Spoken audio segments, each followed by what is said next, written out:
চলেন আজকে নরম তুলতুলে ফুলকো ফুলকো লুচি বানাই, সাথে আলুর দমও রান্না করব। আপনারাও দেখেন আর শিখে নেন।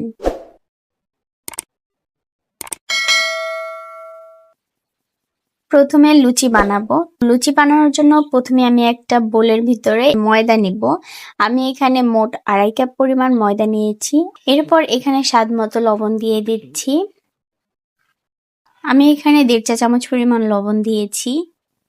এরপর কিছু কালো জিরা দিয়ে দিচ্ছি। কালো জিরা দেওয়ার কারণে কিন্তু দেখতে অনেক বেশি ভালো লাগবে এবং খেতে অনেক বেশি ভালো লাগে। এরপর এখন এই উপকরণগুলোকে আমি একটু মিক্স করে অল্প অল্প করে নর্মাল তাপমাত্রায় মানে হালকা কুসুম গরম পানি দিয়ে একটা ডো বানিয়ে নিব।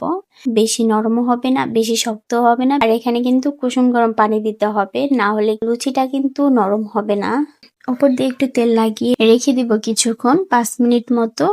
রেখে দেওয়ার পর আমি আবার ফিরে এলাম। ফিরে এসে এখান থেকে আমি বড় বড় করে 2টা লেচি কেটে নিয়েছি। এখন এই লেচিটা একটু লম্বা করে নিয়ে এখন এখান থেকে ছোট ছোট করে লেচি কেটে নিব। একটা নাইফের সাহায্যে যে আকারে আমি লুচিটা বানাবো সেই আকারে একটু গোল গোল শেপ দিয়ে সরিয়ে নিচ্ছি।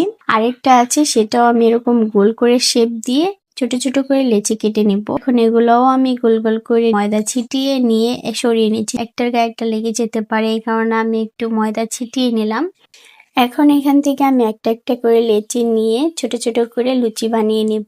যেহেতু আমরা বাসায় খাবো তো আমি বেশি গোল করব না, হাতের মাপে যেরকম হয় ওরকমই। আপনারা যদি মেহমানদারি আসলে তাদের বানিয়ে খাওয়ান তাহলে সেই ক্ষেত্রে আপনারা একটা বয়ামের মুখের সাহায্যে গোল করে কেটে নিতে পারেন। আমি চুলায় চলে আসছি, একটা প্যান বসে অনেকটা পরিমাণ তেল দিয়ে দিলাম। আর অবশ্যই অনেকটা পরিমাণ তেল দিতে হবে, না হলে কিন্তু লুচিগুলো ফুলবে না। ডুবো তেলে ভাজতে হবে লুচিগুলো। তো আমি এক সাইড দিয়ে লুচিগুলো বেলবো, আরেক সাইড দিয়ে লুচিগুলো ভাজবো। একবারে বেলে ভাজতে গেলে সময় বেশি লাগবে।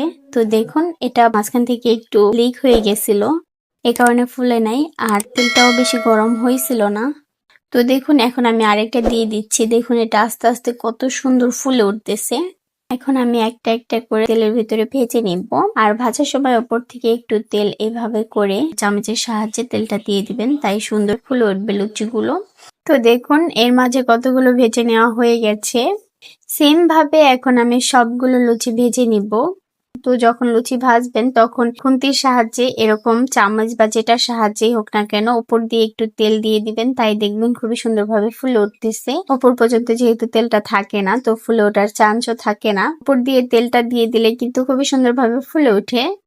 তো দেখুন কত সুন্দর ফুলে গেছে। তো এইভাবে এখন আমি সবগুলো ভেজে নিব। এইদিকে আমার সবগুলো ভেজে নেওয়া হয়ে গেছে, আমি নামিয়ে নিয়েছি। দেখুন কত সুন্দর হয়েছে। আমি কিন্তু বেশি কালার করি নাই, মোটামুটি করছি। আর এত সফট নরম হয়েছে, খেতেও কিন্তু অনেক বেশি মজা হয়েছে। এদিকে আমি সাথে আলুর দমটাও রান্না করে দিয়েছি। তো আলুর দমের রেসিপি কিন্তু আমি আগে আমার চ্যানেলে দিয়ে দিয়েছি, আপনারা চাইলে দেখে নিতে পারেন। আর এটা খেতে এত জোস ছিল, আলুর দমের ভিতরে পোড় দিয়েছিলাম, অনেক বেশি মজা হয়েছে। আপনারা বাসায় ট্রাই করতে পারেন যখন ইচ্ছা তখন। তো আজকের মতো এই পর্যন্তই। ভিডিওটা ভালো লাগলে লাইক, কমেন্টস এন্ড শেয়ার করে যাবেন। Sign up for today. ইনশাল্লাহ আবার দেখা হচ্ছে। আল্লাহ হাফিজ, আসসালামু আলাইকুম।